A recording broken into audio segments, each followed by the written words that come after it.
be streaming. All right, let me check ingestion settings. Live control room. Shoot. Live control room. I might have just had this. Okay, so stream is good. And we are live. Awesome. All right, let me pull up the chat here. What's hey, up, everybody stream? in chat? Oh, let me lower my volume here on this thing so I don't hear it. I know, isn't that...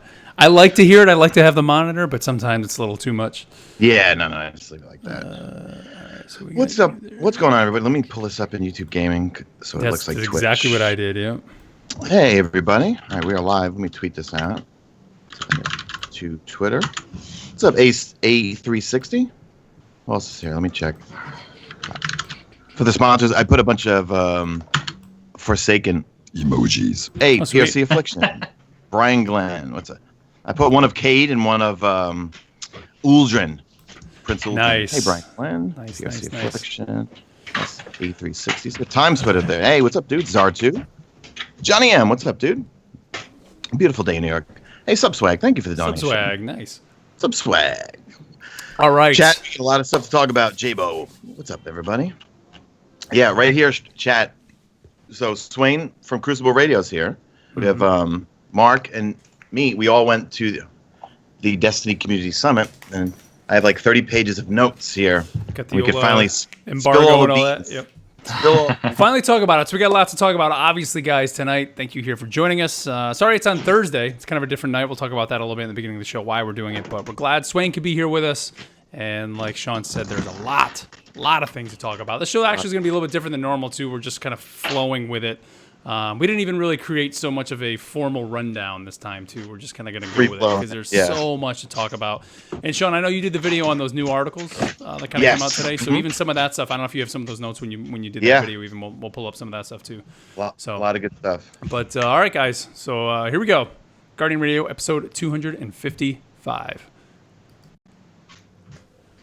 Welcome everyone to Guardian Radio, the first and longest running Destiny podcast on the net. You are tuned into episode 255, and joining me this week, first up, from the heart of Queens, our king of Queens, Mesa Sean. Sean, what's up, dude? What's going on, guys? Finally, I'm excited to get to crack the seal on this book here, where it's literally 30 or so, like it's more than that now, of notes and diagrams and everything that I took when we went to the Destiny Community Summit, and we get to spill the beans and talk about the answers to the questions. We were able to talk about the questions that we had with Bungie, but now we get to talk about the actual conversations, their attitudes and perceptions of how they received feedback and everything. And I'll just kick it off with Bungie was 100% receptive, and they took the hard questions. Like they did. We had big breakout rooms, and then they even had separate breakout rooms. Sean, hold on. You're just running with the show, man. Let's introduce our guest here. Let's get our guest here, man. Real quick. Okay, sorry. That's all right, man. I'm still on LA. We got a very special time guest with us here tonight, making I think your third appearance here on the show. Something like that, yeah. From Crucible Radio, Swain, what's up, man? Hello, everybody. Yeah, glad to have you here, man. We last week, or actually we didn't even record this past week, but as many of you know, K-Dub, his son had surgery, and big thank you to everybody out there who helped support him, sending him love his way, as well as supporting his GoFundMe, which if you would like to help support that, I will have it in the show notes once the podcast is out. But thank you so much. His son is doing okay. The surgery was Monday. He is out of the ICU now. He is in just a regular hospital room, and I think I knew he was doing okay when Monday night I texted Kate up and I said, hey man, how's AG doing? Is he doing okay? And he said, yeah, he just woke up and he's texting his friends. So he's in good spirits. He's there. I know he's had some issues, Kate up said, where he's just been very nauseous and not really wanting to eat and all that. But Kate up is still in Florida, so that's why he's not here tonight. But of course, we're sending our love to him, and I hope everybody out there just continue to send your love to him over on Twitter if you can. But what's up, everybody, here over on YouTube? We can see you guys over there in the chat. Remember, we do the show live on YouTube, on Sean's YouTube channel, youtube.com/Mesa Sean. This show is going to be a little bit different than normal. We're just going to basically free flow this thing. We have so many things to talk about. Like Sean said, we're now no longer under the embargo of the summit. The three of us here, Swain included, we were all in attendance to the summit, so we can talk about everything we spoke with the devs and all of that. We all have played Gambit, And of course, we have what is clearly the biggest news of the week is that Forsaken is a thing, and we know a lot about it. So we're going to be talking about that a little bit later in the show, but we do want to talk about the summit. Sean, I'm just going to throw it back to you, man. I'm sorry, I didn't mean to cut you off there. No, it's okay, man. But, I guess just the vibes of the summit. We were under embargo when we talked about it last and saying how open they were. But that book that you basically pretty much wrote down every question almost, right? The embargo was like, oh, you can talk about what we talked about, but you can't really talk about anything else. Right. I know, right? It was weird, man. Well, the best way to describe it was they were an open book to us. You know what I mean? We weren't really so focused on why they made the decisions that they made, because they pretty much outlined, their plans were, and I have it right here, restore Destiny as a hobby, work with our players, respect the lore, and chart the territory. So when we had our breakout with everyone and the developers, lots was, discussed there, but then they went ahead and had 2 separate breakout rooms with different groups of people, and they invited everyone from different walks of life with regards to Destiny, the PvP crowd, the PvEers, the lore people, and they were 100% open. And it wasn't like one of those, like, I asked about Sparrow Racing. I was like, is that the summer event? Because at that point we didn't know about Solstice of Heroes, I think that's what it's called. And they kind of looked around and they were like, do you guys want it to come back? And most of the room was like, no. You know what I mean? I think we wanted it, but we're like, there's a lot more you got to do. There's more they could do, right? Yeah. There's like other things that need to be fixing before we race Sparrows. But, it was like little things like that where, they were 100% like, listen, this is going to be a little cursing in this episode here. There were points where some of the developers would be like, yeah, we fucked that up. You know what I mean? Like, we completely messed that up, but we want to fix it. Here's what we have as an idea. What do you guys think? And then that idea will then get kind of tweaked a little bit by the devs with us together as to say, this might not work. There was a guy, a gentleman who was scribing the whole time, taking down all the feedback and the notes. And they were pretty open to all of our suggestions. You know what I mean? They want this game to be as good as we all want it to be, and it's got that potential. So. And also, I feel like it gave us all a little bit of insight into what was capable rather than like, here's a great idea. I'm going to throw it out and see if it sticks against the wall. But it was more so like, hey, that sounds like a great idea. Here's why it might not be feasible within this, like, in Destiny 2's engine. Or like, the same thing with SRL, would you prefer this or this? Because we only have time for one. Mm-hmm. Like, what do you want? Yep. Well, I think the random roll thing, that was kind of the big conversation for the second day, right? And I mean, we had one point, I guess it was, was that the Sandbox team we were talking with? I think that was when like Hamrick and all them were up there. And I mean, they said like we have 2.5 or 3 hours go, and probably 2 hours of that was just the random rolls discussion of why we need that back, why they took it away, some just different ideas that they had that they kind of wanted to implement, and by the end it just turned into just bring back random rolls. Like that's what the community essentially wants, because that seemed to be what was the longevity of the game, right? I mean, that's what kind of kept Destiny 1 for many people, kept them playing it, was that you could always go in and that second Better Devils was not going to be the same as your 7th, right? I mean, that was kind of just we just were in this constant loop almost, right? What were we gonna say, Swain? I was gonna say that like it wasn't entirely the feedback that like everybody wants random rolls, because there's different groups of people that like myself. I was thinking the whole time, I'm like, I don't want to have to go 2 more years without an IS Luna that works. Like, and I especially like I was very specific about if I'm gonna grind for a DFA and it takes me 50 nightfalls, I don't want the one I get on the 50th nightfall to have like Grave Robber on it and be like, all right, well, that's 20 hours of my time that I just wasted. So I do think we kind of express like we like random rolls, but we like the possibility that some things have fixed rolls and they're really hard to get, or they're like there's a path to the fixed roll. I also definitely mentioned like I among other people really liked re-rolling like a lot, like where you got to pick what you wanted, but it was kind of like a gambling system. You just keep re-rolling. Hopefully eventually you get the right thing, but there was a path. Like I could do a bunch of things and the path was there. So Because we could agree. I mean, like for D1, we even brought this up. Like the fixed roles for the raid weapons, like Wrath of the Machine or Vault of Glass, and even Trials of Osiris. I mean, they were amazing weapons. So I think some of us were pitching that as like, if you're gonna have certain activities that give you a fixed role, make that a god roll. You know what I mean? And then other weapons, maybe we could do the random roll thing. The only thing is, I was kind of hoping, and I don't think they can do it at this point, or maybe even within the engine of the game, is, a lot of folks, and I didn't learn this until I listened to Crucible Radio, till you guys had Noosk and them on, that the frame of the weapon has some of the perks that we were used to trying to get in Destiny 1. Like, I think counterbalance is in the precision frame, I think, or something like that. Yeah, I was kind of like archetypes are like built where it says like yeah. Okay. You know what you mean. Yeah. Like quick draw is part of like the like aggressive. Okay. So I was kind of hoping that they would kind of strip it back down to bare bones again, where you have the different columns. Because, I mean, if you think about it right now, we only have a few nodes to actually kind of select as to what we would want, for perks and so forth. So what I'm really hoping they do is, we're going to go random rolls, but I really hope they give us good perks or more perks that we like. Because right now, let's face it, what do we want? Rampage, Kill Clip, what else? Outlaw, I mean, like there's like maybe 4 or 5 that we're always looking. Explosive Payload. I really hope they come up with some really unique perks that we could try to roll for. The fact that you don't remember the other perks is like very telling. That's exactly. Telling, right? Yeah. There's like 4 that you want, and slide the rest shot? are just like whatever. I mean, like what's slide shot? But I was thinking. Mm-hmm.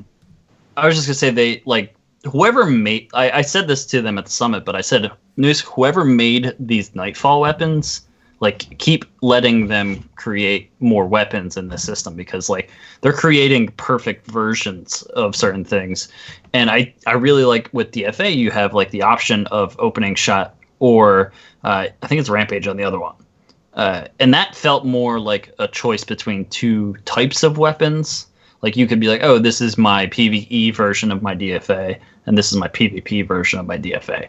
I really like that as like a quest for like a really nice weapon. And Silicon Neuroma is like the best gun in the game, so.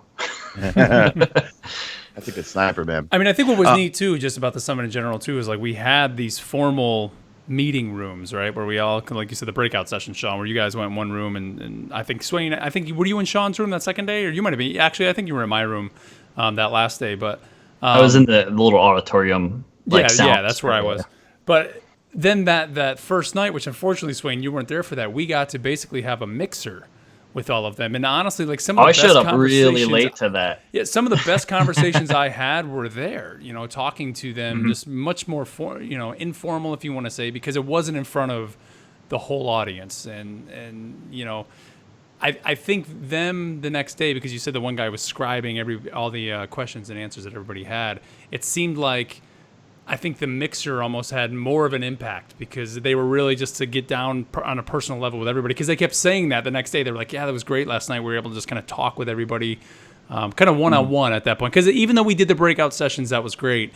But I think that was a great way for them to handle it. And honestly, I mean, if there's any doubt that Bungie is not listening, I mean, what we've seen with Forsaken this week, they're trying to answer a lot of things that people had complaints about with Destiny 2. And, I don't want to say that we can see from the summit anything that's going to be in Forsaken and say, yep, we made the decision to change that. We helped change that. There are things coming, I think, when you look at the roadmap, like the random rolls. I mean, Rumble they already staying around 6v6 playlists. Those were all things that we were like, yes, make those things. Because wasn't that when the first 6v6 Iron Banner was? Wasn't that the summit? Yeah, just right before we left. Right before we left. So everybody had played for a few days, and that was one thing everybody kept saying. I remember, I forget who it was. Somebody stood up and they're like, please keep it 6v6. Can we please have a consistent 6v6 playlist? Because that's Destiny PvP. That's what people are familiar with. And speaking of that, I remember I even asked at one point, because we're talking about the Crucible, and I asked Lars, I said, and this is in front of the whole group, I'm like, was the decision to make like the competitive playlist and just the way the HUD looks and all that, was that with their hopes of seriously making a run to make Destiny an esport?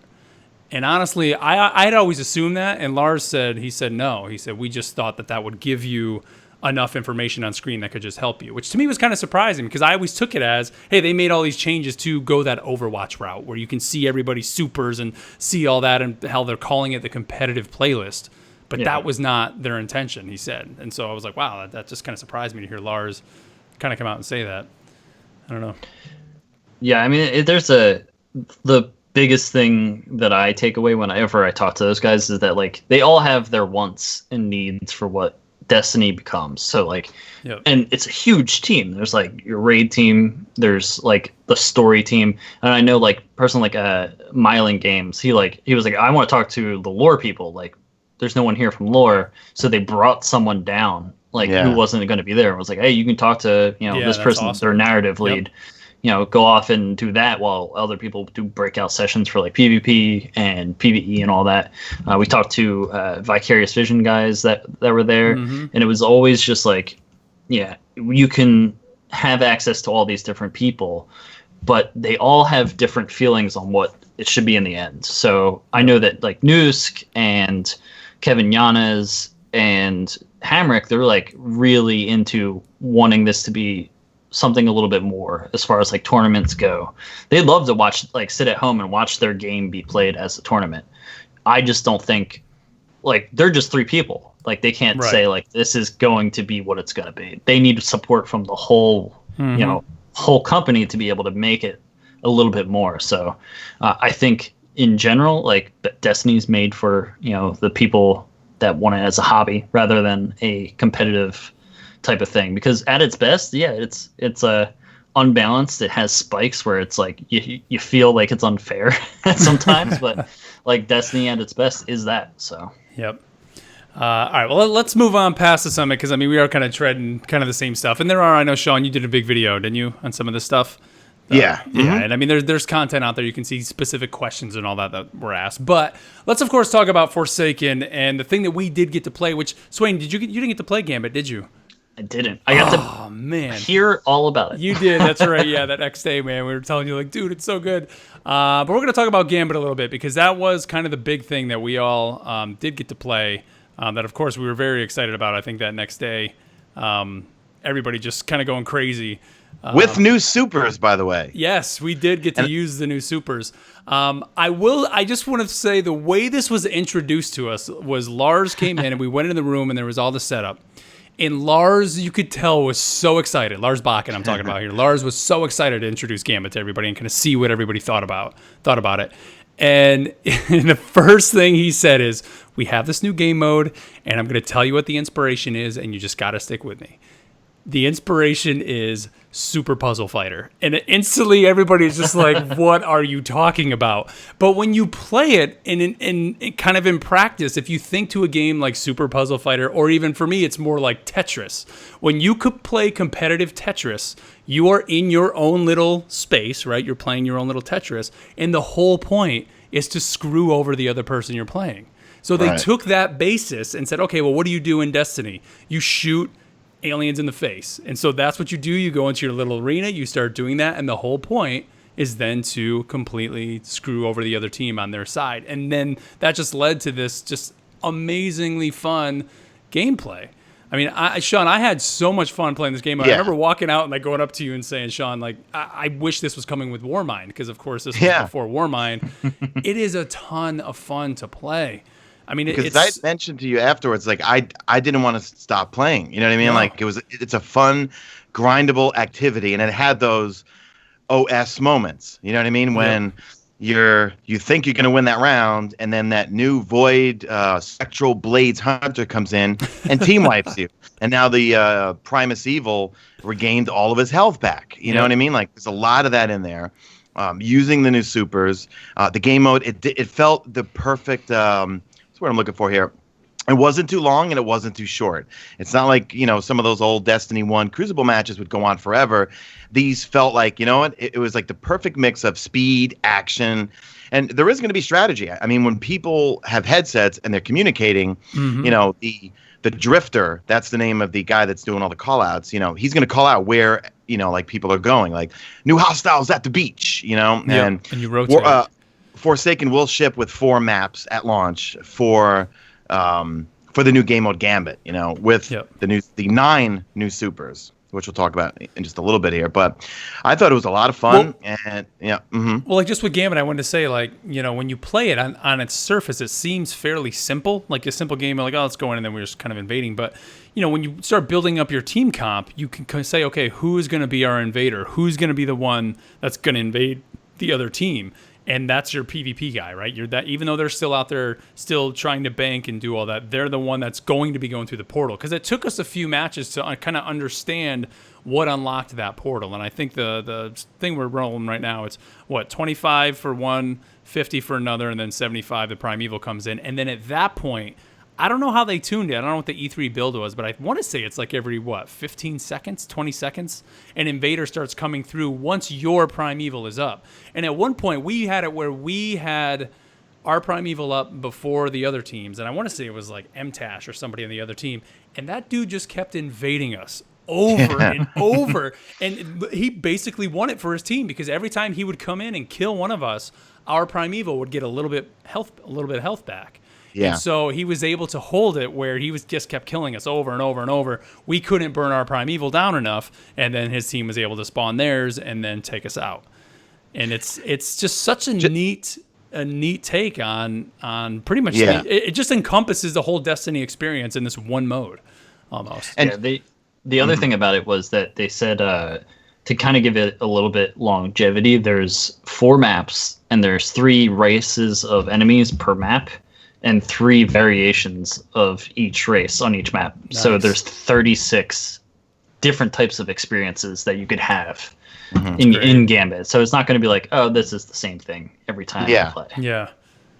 But you definitely need it. Like that's a thing I would need some sort of different experience every time I got on. Because playing the E3 build is going to be the Guardian Con build. So if you guys are going to Guardian Con, nice. Gambit will be playable, and the build that I played on will be that build. You'll have some of the new supers, which we'll talk about in a little bit. But to your point, Mark, about strategy and stuff, because the team I was on, we kept getting invaded and getting wasted. So because of the new weapon slot system, well, I said, you know what? I can't run 2 primaries. I put a kinetic shotgun on. And sure enough, when that annoying Void Hunter came in, he got some bird feed right in his mouth. You know what I mean? And I sent him home. I sent him back home to his mama. But it's like that's like the combination of the new weapon slot changes. Because I also have some footage from Dylan and Griffin from Bungie because they shared it with us. And first off, Dylan is just surgical with the new bows. I mean, we had a legendary bow and an exotic bow.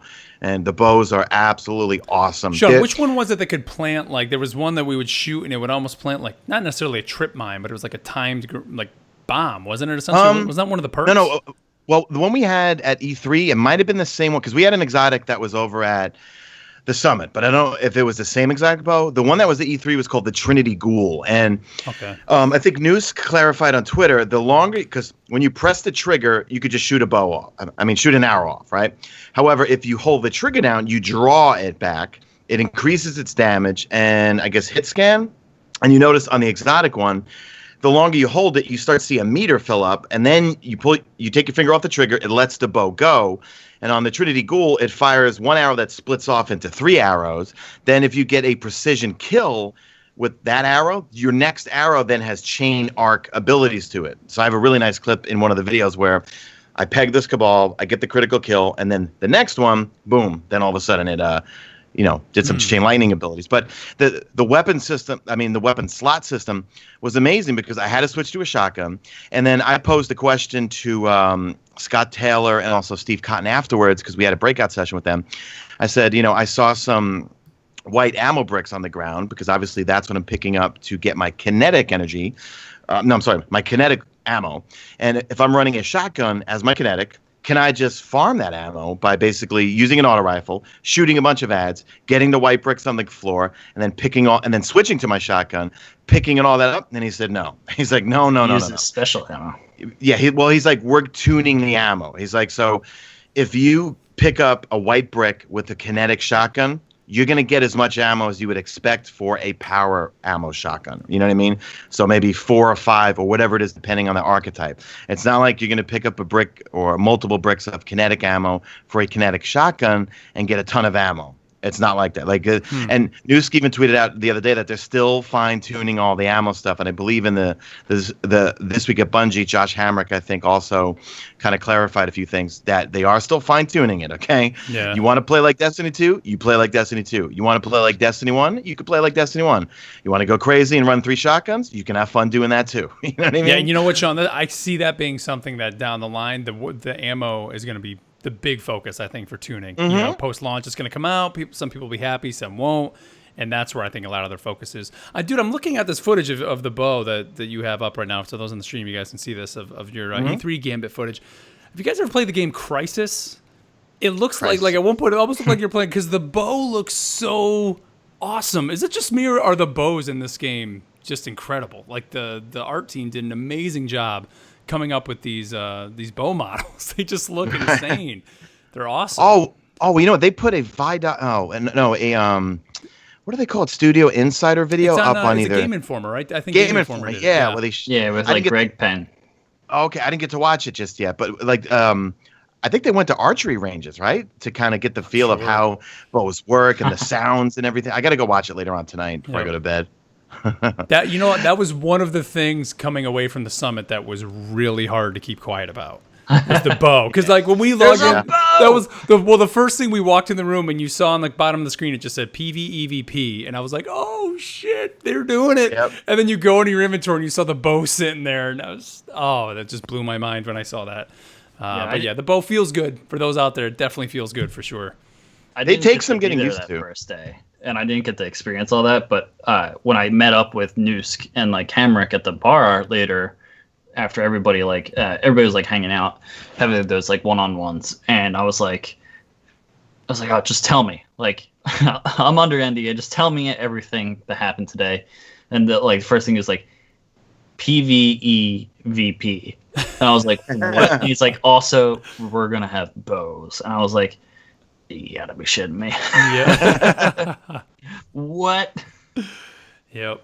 They were very excited to like drop that on us, because like it felt like they've been holding in. They didn't want to have to hold it in until June, so like we got to tell someone. They had to, yeah, they had to, man. And I think what's interesting is they could have went the route, and kind of what I had always thought in my head of like Halo 5 did, Halo 5 Guardians, where you have that game mode. I forget what they call it, but it's like a massive map, tons of AI out there, and it's the teams fighting for control points and all that. They could have went that route, but instead they made it kind of these smaller arenas that takes what's best about Destiny and just shoves it all into one. I mean, Gambit is a ton of fun to play, so I think it's going to be great when that comes up. But Sean, you talked about supers. Let's dive into the supers, because one of the best conversations I had was with Claude, and that was at the bar. We've been having a few drinks, and Claude started just unloading about the supers. And if you're not familiar with Claude, I think you guys have had him on the show a few times, Swain, haven't you? Yeah. We had Claude on. I mean, his whole back in job, like October. Yeah. Claude's he has the greatest job. I came home telling my wife, I'm like, this guy has the greatest job in the world. All Claude's job is to come up with ways to make our Guardians feel badass. Supers. Yep. He just makes the supers. That's what he does. That's that's his job. And so on his business card. Yeah, so he's like going into talking about, how the giant hammer now that the Titan's going to have, you're going to be able to swing it and go on like this giant whirlwind. And I mean, these supers look like they're going to be fantastic. Sean, I mean, what stood out to you? If you want to run them down, I'm sure you have the list there if you want to kind of go through them. Is anyone a Hunter main here? Swain, are you a Hunter main? I am Titan. Okay. Hunters, if you thought Night Stalkers were annoying, they're about to get even more annoying. Yes. Okay, first off, what everyone needs to know is that the new supers, it's a new tree that's going to be in your menu when you go in to inspect your subclass, right? So the old supers are still going to be there. Now there's a third one that's going to have 4 different nodes that you unlock. At the E3 build and the Guardian Con build, you're not going to be able to inspect those. So we had to kind of deduce just by playing with these and kind of figure out, okay, what exactly do these supers do? So the Night Stalker, you have these spectral blades, right? And you're basically like a void blade dancer. You're running around and it looks like you have these 2 knives. You have something that can make you go invisible. You have something that makes you do all these little barrel rolls. And I think there might even be a ground slam with kind of like some, like AoE damage. But basically they were extremely fast and extremely good at team wiping, like crazy. The other one we got to play with was the new Titan, I forgot the name Striker. of Yeah, but it had one specific name that's escaping me right now. Storm something. I don't know. But you basically turn yourself into a guided missile, right? So it's not a roaming super. You could fire yourself off and then literally guide yourself around the map. Kind of like think about Truth, right? You could just go up in the air and then go look around and then slam into a target. And I noticed in the game, our gameplays from E3, most of the Titans that were using it when someone would invade, right? They would then pop their super and then launch up and then look for that person because the Drifter. Yeah, the Drifter will tell you you're being invaded, and then all of a sudden that Titan would then go up and then try to guide themselves because not like they would have to look for them then slam. They would pop it, go flying up, and then start looking around and then guide themselves to just like the vicinity of that area and then slam on the ground, and it had a pretty big AOE effect. Then there's the Warlock. You forgot to mention that the Titan, its shoulder charge move. Instead of like a shoulder charge is like a Fist of Havoc. Yes, like a little mini death from above, right? Almost. Yes. Yeah. Mm-hmm. Yeah, that's the melee ability. Yep. And then the Warlock Dawnblade is like the ultimate support class, as Gig said on Twitter, where the Dawnblade is going to put a sword down and create this huge rift. And other Guardians, when they step into the rift, they then become tethered and start gaining the abilities of that. And I saw another thing on the side of the screen that popped up as more Guardians get in there. And Steve and Scott Taylor were not fully aware of what exactly was entailed with the supers because they were focused on Gambit and how it plays in E3. But basically, you put the sword down, and your grenades now can heal you and your allies, kind of like Devour does. You get a healing buff, and you also get a damage buff too, which I initially didn't think there was much of a buff, but you do see some sort of slight damage buff that you can do. I think they said something that there is something you can do that will extend the duration of this big rift that you're putting down. And also, you'll notice your abilities, your grenades, your melees, your class abilities, they all start recharging really fast. So I could see this definitely becoming very handy in like raid situations or something where. Do we use it in Gambit? I mean, I played the Warlock for one of those rounds that we played. Oh, okay, yeah. What'd you think? Yeah, when the Primeval came up, just throw that thing down, and then everybody just went right to the center, and we tried to burn it before the invader, was able to at least get his bar down a little bit on that Primeval.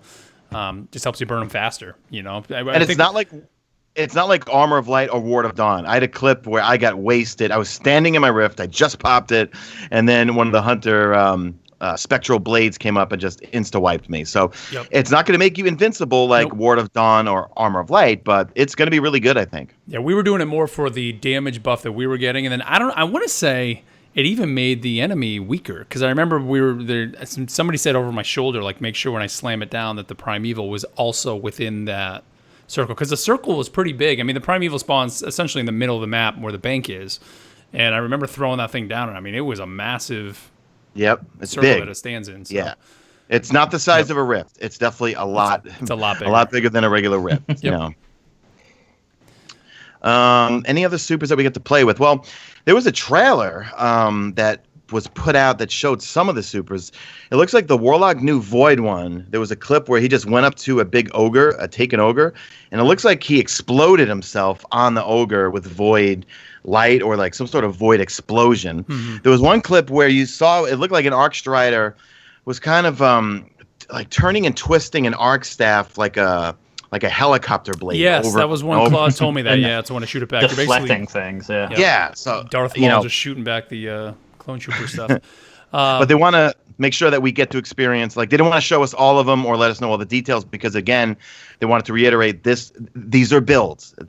What we see in play right now might not be the final thing come September 4th. You know what I mean? Right. So what was the one too? Was there one with a Warlock like doing like the Iron Man where he's like putting his hands together, just like shooting out like a giant beam? Yeah. Oh, that's right. Yeah. The new Arc one. Yeah. Yep. That was in that little trailer too, where I guess he just jumps in the air and just shoots a beam of arc energy that looks like that. That's probably going to be like a DPS dealer or something like that. Like I can picture one Warlock putting down the Well of Radiance. Mm-hmm. That's the big one that's called. You know what I mean? And then the other one is just going to be like a beam of light. All right. Well, let's shift gears just a little bit to I guess just the reveal trailer, guys. I mean, obviously Gambit, everybody's excited about. Gambit is something that is coming with Forsaken, and we got a very nice, I say trailer. Let's talk about, I mean, more just the Vidoc and everything we got to see. I think this was honestly one of the best reveals I think Bungie has done. The fact that they just had the developers out there. I mean, Scott Taylor and Steve Cotton are two of the greatest guys ever. Yeah. Like when they said those guys are going to be on the stream, I was very happy because they're very passionate about what they do. You can tell they're very invested in the game. You know what? For everything they showed in Forsaken, I think if you're a Destiny player, I don't know how you couldn't be excited. Like, I could see if you're somebody maybe who's played Destiny and you're just kind of like, it's just more Destiny. Yeah, that's what we want, right? As a Destiny player, this is what we want. And the fact that they're showing us they're going that darker tone. I mean, they say they're going this Western style. We see these locations. What's the one? The Shattered Shore? Is that what it's called? Well, okay, there's the Tangled Shore, and then there's the Dreaming City. The Dreaming City is going to evolve over time. The raid is right in the middle of it. And they said that the Dreaming City week 1 might be different a few weeks later, and then a month after that. And we'll be evolving, and all the endgame content is going to be in the Dreaming City. And just a real quick blurb from today's interviews that I covered in my previous video. They flat out said, this DLC is bigger than the Taken King. So, folks, the Taken King I thought was pretty big. And it was $40. This DLC is $40 as well, okay? We're not talking about the annual pass. I do discuss that in today's videos where they talk about some of the content. Yeah, keep going. Yeah, but basically it is bigger than it's. They said it's the biggest DLC we've ever created in the history of Destiny. So people should be excited about that because I thought the Taken King was enormous and tons to do. And I know, I was getting the trolley comments today. I'll be bored with this within a month.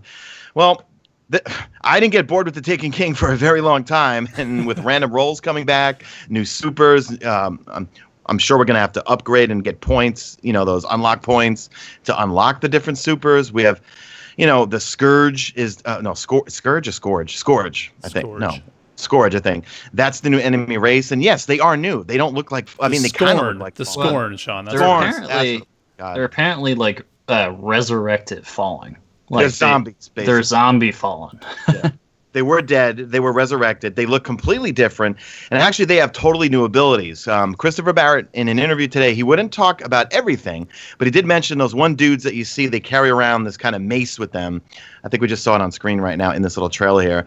And actually, that mace thing wields some like solar energy with it. And actually, the crit spot or something is that if you shoot that thing that they're swinging around and it explodes, that thing will blow up on that ad and also the other enemies that are around them. Oh, nice.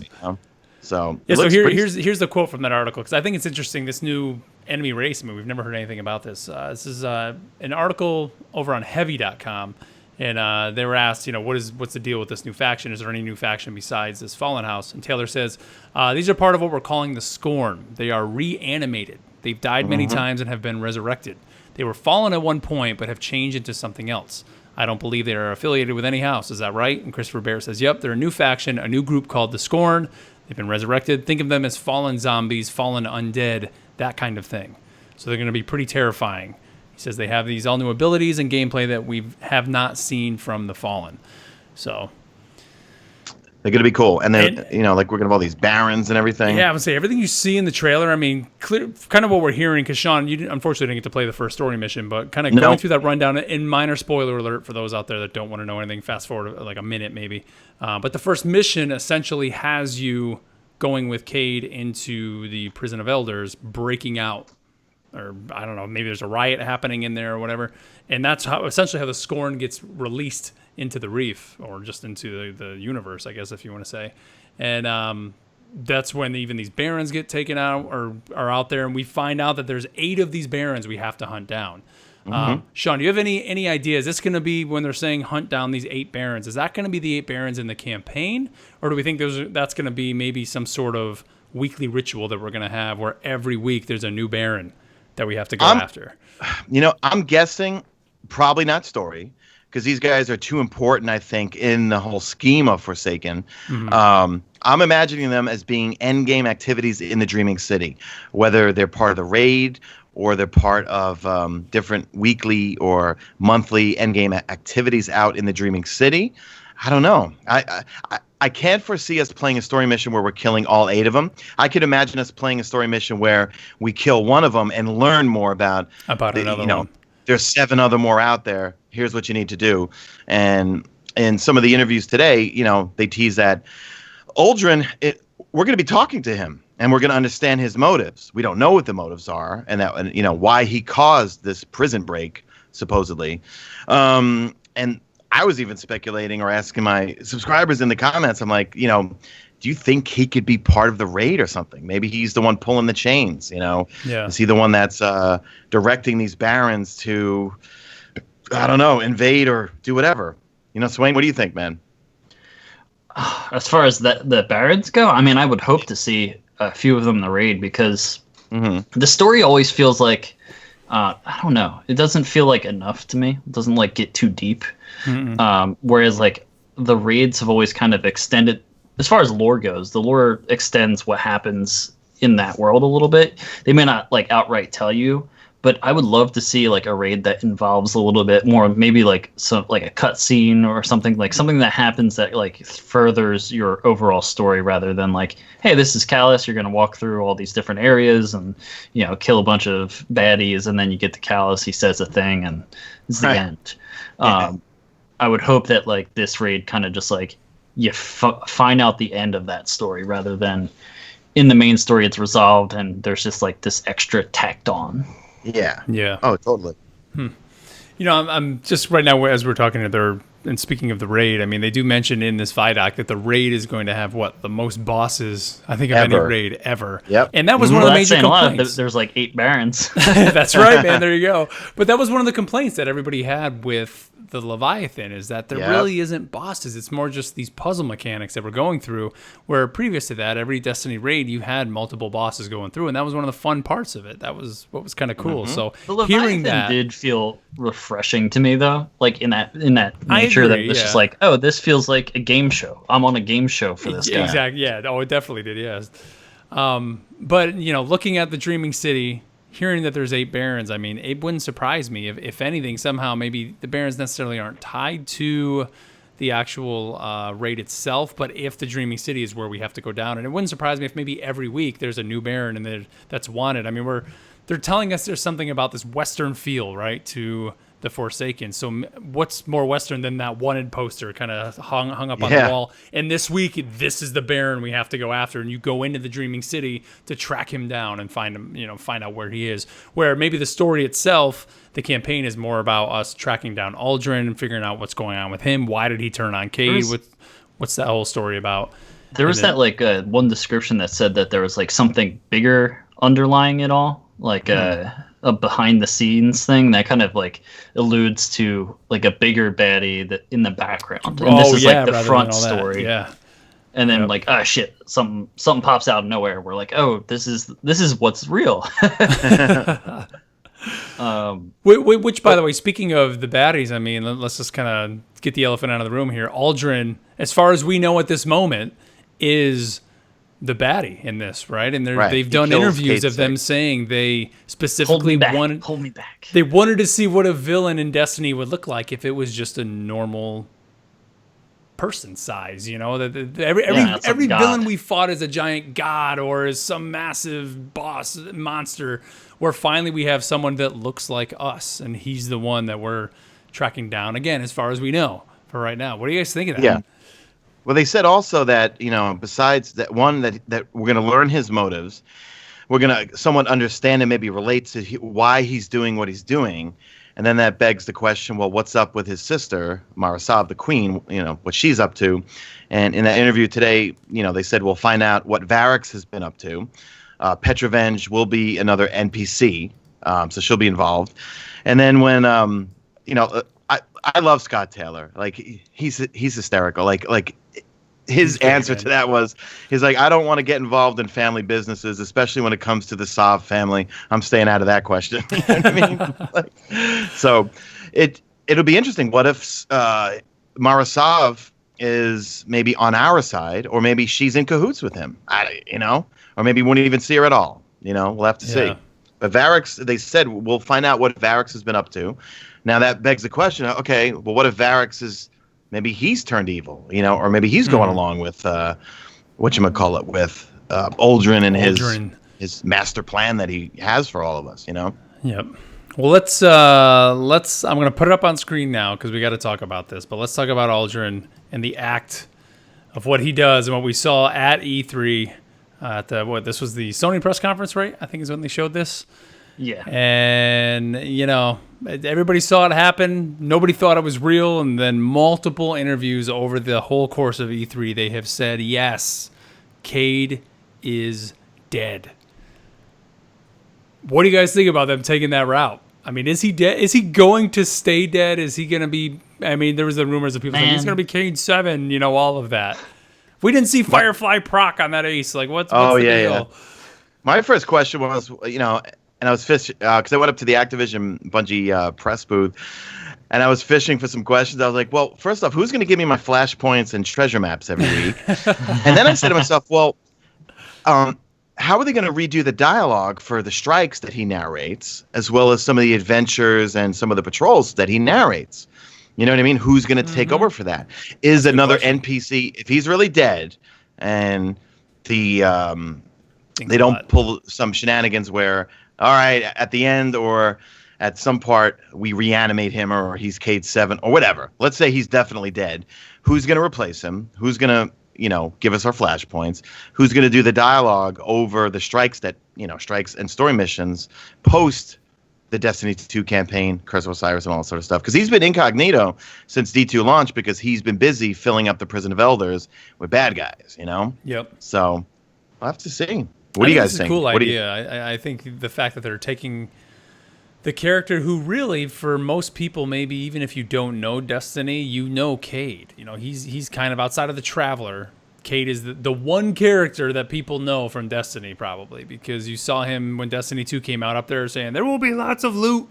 And every video people watched for 2 or 3 months on YouTube, that was the guy that you saw. Mm-hmm. Yeah, immediately thinking of him at the bar. Yeah, exactly. Like, that's what people know. And they're taking him out. It's a risky thing almost, but it's almost like, what it reminded me of? It reminded me of, and I know some people didn't like the movie, but it is the Star Wars The Last Jedi thing of where you got Kylo Ren up there saying, destroy the past. Like, that's what we're doing. We're just killing it all. And is this Bungie's way of saying, yeah, we're just going to destroy the past, and this is where things are moving forward? Maybe they're kind of taking that route. I don't know, Swain, Chris Barrett had the greatest tweet ever. He goes, Internet, we want a more darker tone. Bungie, hold my beer. You know what I mean? Yeah. I was dying when I saw that one.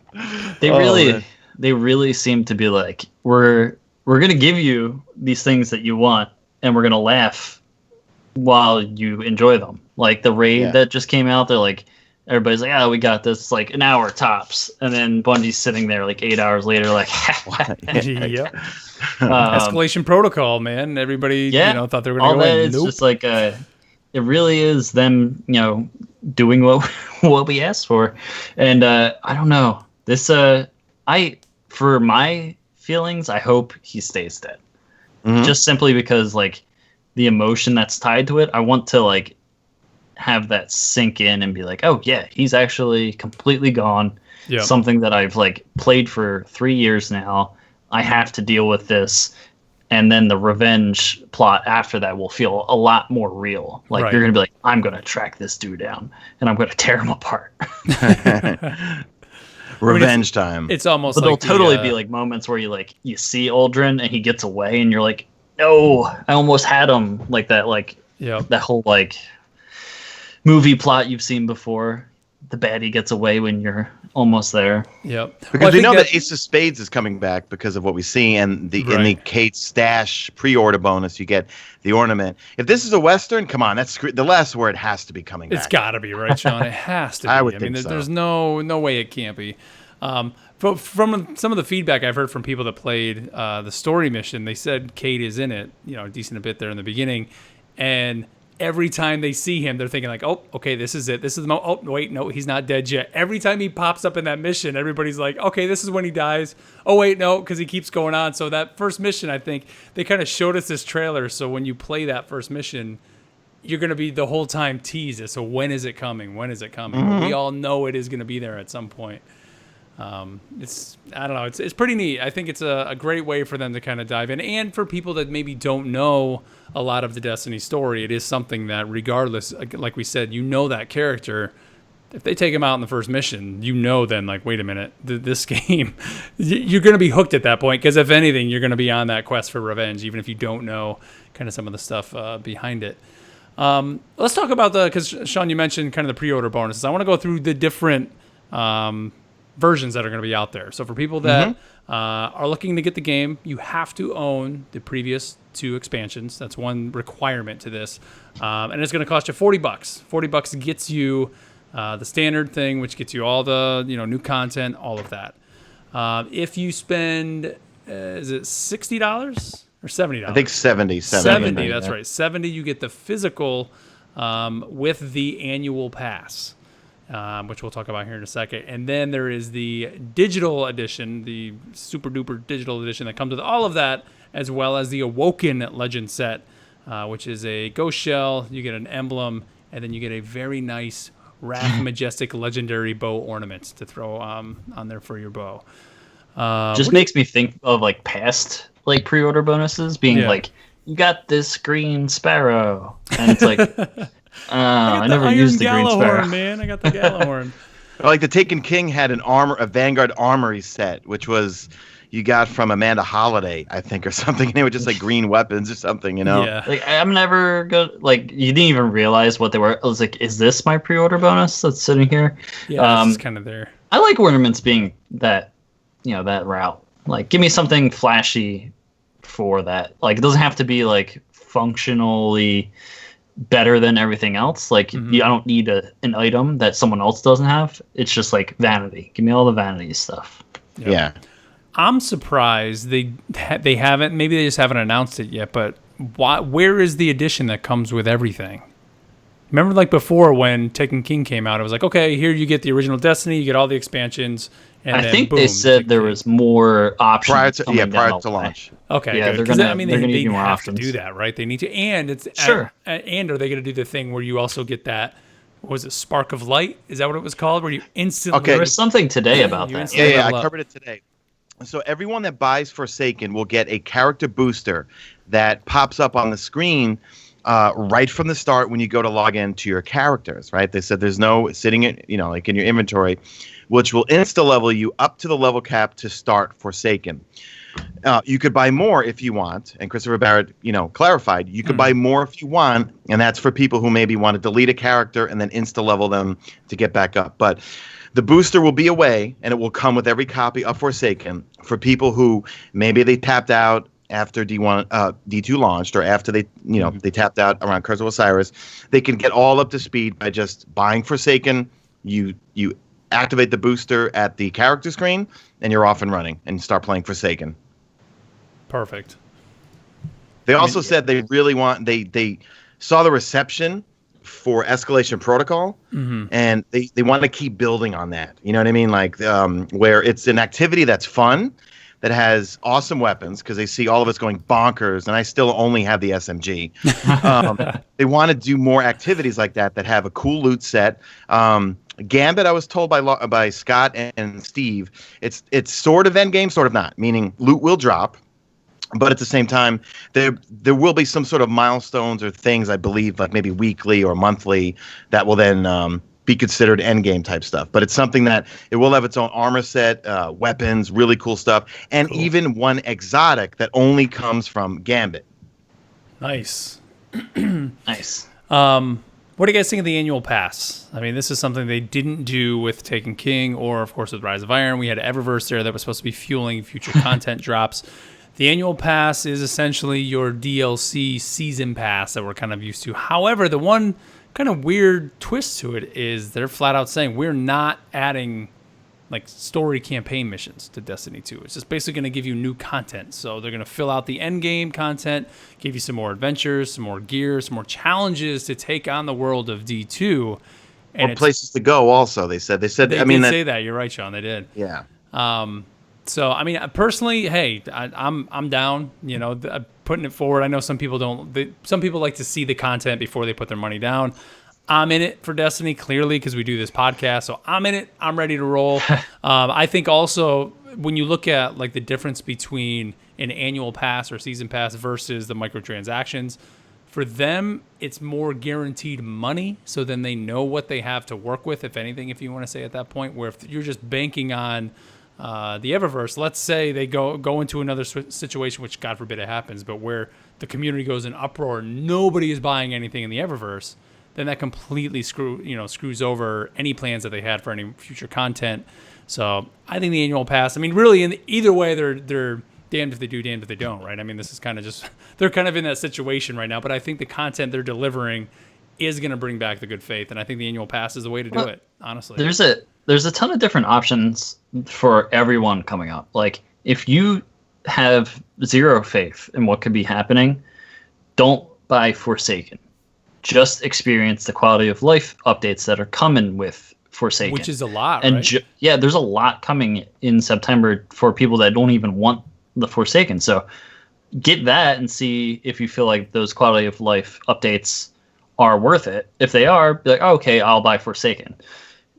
There's no requirement to buy the season pass. You can buy that separate at some point later.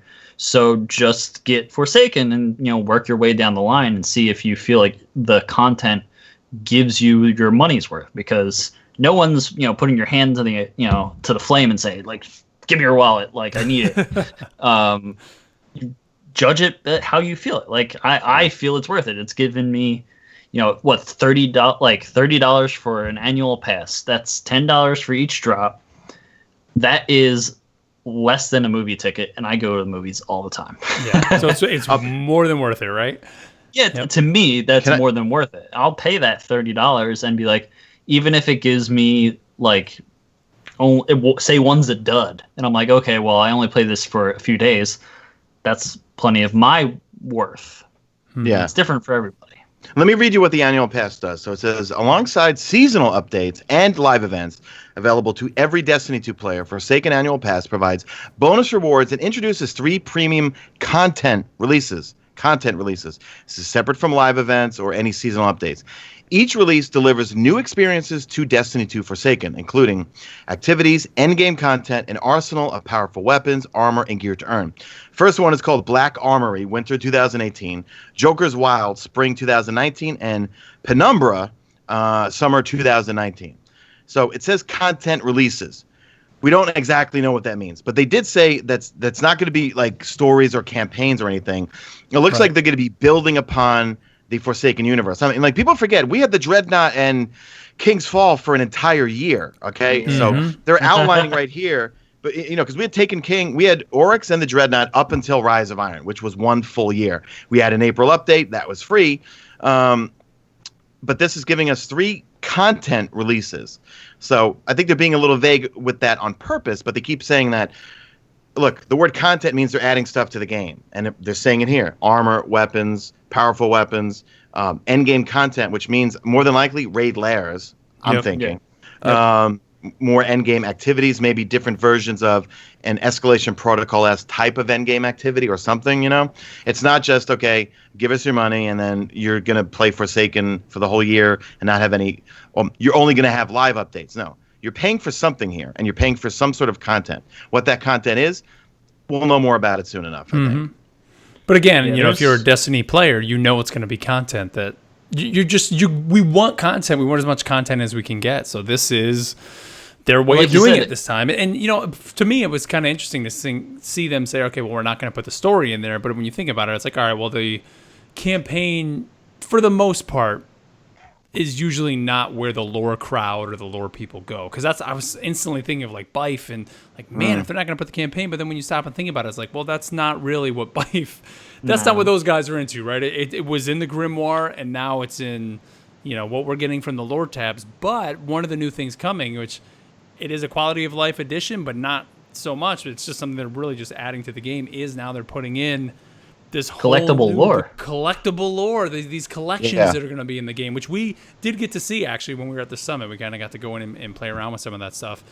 And I think that putting the triumphs in the game, it's such a smart system now, because, hey, we're always asking, like, we always want that carrot on the end of the stick. This new system with the collections and with the triumphs and that, you're going to be able to go in, see what weapons maybe you don't have yet, and then it tells you the path or maybe the activity you need to do to go get it. So there's always going to be something to chase now.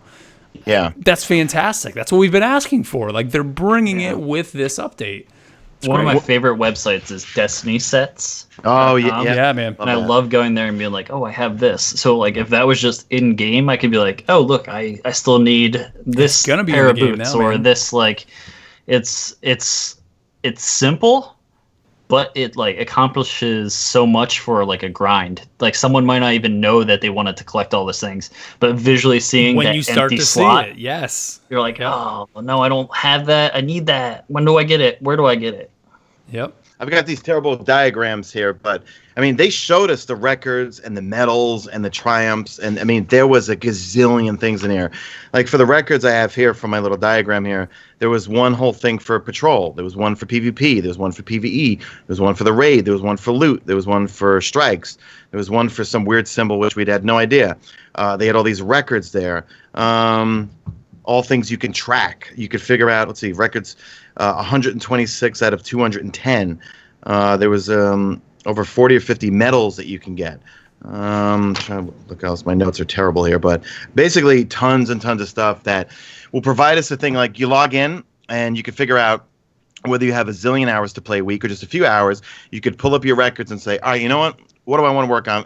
I have 2 hours to play. All right, I see this here. You know what? I want to go for this exotic or this particular legendary weapon because they said all the year one weapons are going to be in there in like a kiosk or collections, right? Year one weapons are not going to re-roll. Not going to have random rolls.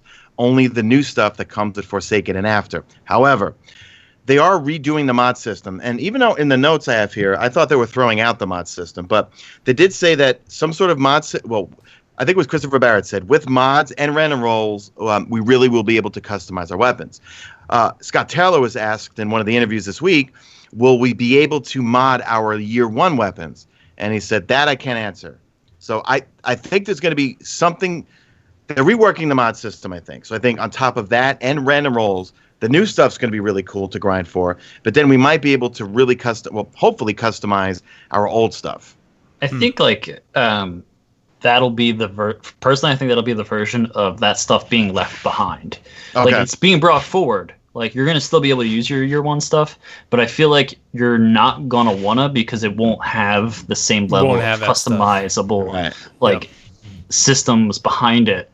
Because like just think of like the path towards a gun that you really like. Like, oh, I have to wait for it to drop perfectly, like, or whatever, and then like maybe there's like a mod system to like maybe change it to be a little bit more customized to your playstyle, and then you can masterwork it even further, and like that whole path, like putting a shader, like that's like creating something that you are very attached to, which I don't think they have too much of now. Like you can get masterwork versions of exotics and all that, and that feels nice, but it'll be really nice, and I'll be super attached to a gun that like, hey, I grinded a bunch, finally got it to drop, and then I made it perfect. Like this is like the perfect path to it. So I don't know. I hope that the mod system is like a version of that feedback where we're like, hey, I want a path to making this re-rolled thing a little bit easier. Like, give me something that I can like maybe force a perk in there or something like that. Yeah. I have in my notes right here, HMGs, heavy machine guns, coming back. Because that's a question I specifically asked one of them. And maybe I wrote the answer down wrong, but they all looked at me and were like, yes, listen, we know, we want, like, either they said they're planning to, but I got a feeling with Forsaken, not just yet, or they haven't showed us anything yet. But they definitely, like, everyone in the room was like, please bring them back, please. And pretty much they were receptive to anything, well, not anything, but most of the stuff that we suggested, they were pretty open to. One quick thing before I forget. I brought up in our breakout room, was there any plans to change the way Ikora Ray does meditations? Because one of the things is we love the story from Destiny 2, but we don't have the weekly story playlist to go back and play with them. Right now, there are no plans to go back and rework her, but everyone in the room pretty much unanimously said, we'd love for you to somehow do something with Ikora and the meditations.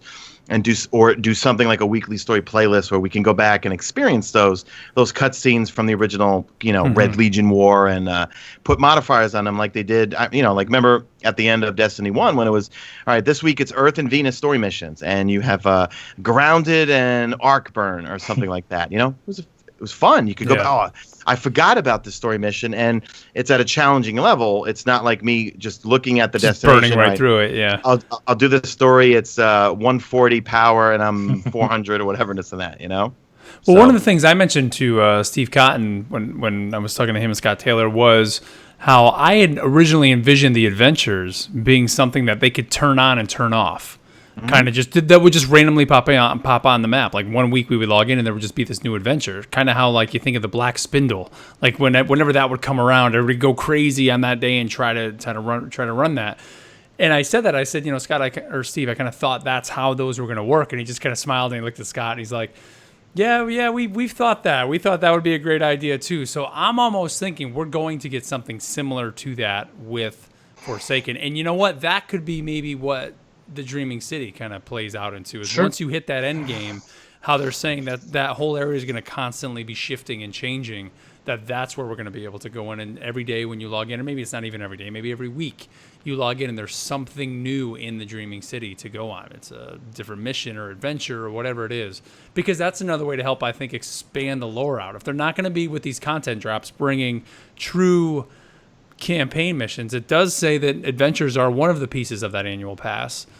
That would make sense for them to just kind of turn on these adventures. Kind of throughout a season, you have certain things that come around, and then maybe that next season they go away, and the next thing drops. And of course, if you don't buy the annual pass, you're not going to have access to that, because there is supposedly even new lore coming with each season as part of that annual pass, which I saw Bife was going bananas over. And where else is that going to lie? It's going to lie in the adventures or in maybe the new things you collect, and within that collectible lore tab that's going to be in there. Yep. And Black Spindle is in the game. I think it is right now, because I ran into 3 Bungie developers. I'm not going to say their names, but we were just having casual conversation. And when I mentioned, I was like, we're all trying to find Black Spindle. Like we saw the catalyst is there. The look they all gave each other was a look that they didn't answer the question. Okay. They didn't say yes or no, but I saw, look, I was in sales for 15, 20 years.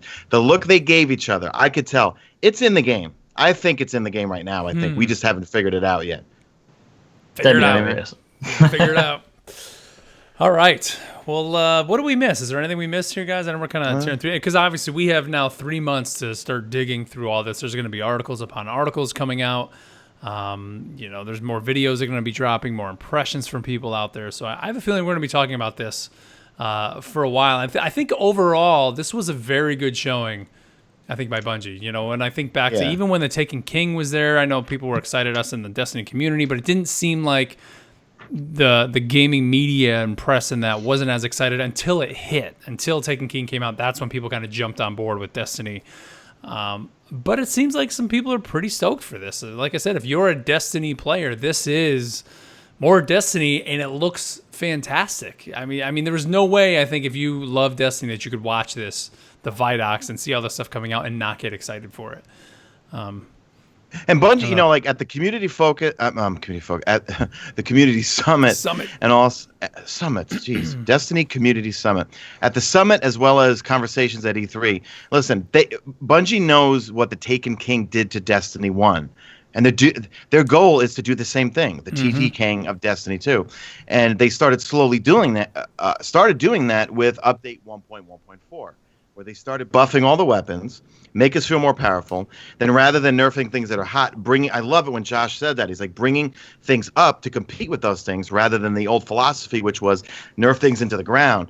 But bringing things up, they're TTKing Destiny 2, and I think Forsaken is going to be the pinnacle, or the, I think there's a great quote from our episode of Crucible Radio with them, and he was like, when we look back on what we did with D2 at the very beginning, like years from now, they're going to be like, we accomplished something that not many people have been able to do, and that was balance in Destiny 2. Turns out that's bad. Like, a nicely balanced Destiny is like, it doesn't have the spikes that people desire in Destiny. Yep. So it's like you created something that was like the ideal version, but the ideal version was obviously like it's flawed. We want those spikes. We want those, crazy moments and overpowered weapons. So don't hammer everything down. All right. Well, I think let's wrap it up there, guys, because, again, there's so much stuff out there. We could keep it rolling, and we have many, many weeks here and, hell, even months to kind of go through some of this stuff. But, I mean, really, when you take a step back, I mean, we're less than 3 months away now. So this thing is... This summer's going to go by fast, I think. And Yeah. they already said there's lots more to learn this summer. So they're going to keep unveiling stuff over the summer. They even said, I think in the development roadmap, there's new Crucible mode or modes coming with Gambit. And, a lot of people are saying that Crucible Labs was a failure. This is terrible. No, they achieved their goal. They got feedback on a game mode that, all right, maybe many people didn't like it, but what if they shipped Forsaken with Showdown and no one liked it? Yeah. So that was me, the point. That was the Crucible point Labs of that. was a slam dunk hit because it gave Bungie feedback as to like, what do people like about this game mode? Do they like it? Do they not? What would the community do to change it to make it better, or is it maybe something we should just scrap? You know what I'm saying? Right. That's the feedback they want, and I think it served its purpose. You know what I mean? Yep. All right. Well, quick programming note. Actually, Sean, I don't even know if I filled you in on this. I'm going to be in Florida myself next week, so there will be no episode next week, guys. We'll be back the following week, which, hell, I mean, it's Thursday right now. We're recording this. I mean, we would be recording in 2 or 3 days, so we're better off just not doing it until the following week. So we will not be back until the next week. Hopefully, Caleb will be back at that point. Like I said, his son, is doing better, but he just still is at the hospital with him because he needs to. He needs to be doing the family thing right now. Now, we're talking about the summer. Guardian Con, guys, are we less than a month now? I mean, we're about a month away out right now. Yeah, a month from today. Yeah, so if you want to get your hands on Gambit, that is the next time. The build of Gambit will be live for the public to play. Bungie will be there in Tampa. We will be there as usual. We will have our booth. I know, Swain, you're going to be stopping by the booth. So follow everybody. Follow everybody on Twitter. You'll be able to know where we are. We'll be giving you guys details more as to kind of our plans for Guardian Con. Maybe on the next episode or the episode after that, we'll give you some idea of what's going to be going on. And we can't wait to see any of you that are going to be going that are listening to this. Please stop by the booth. We want to say hey and say what's up. So, Swain, what do you got, man? Any plugs? Anything here at the end, man? You want to throw out? Where can they find you, Swain? Find me at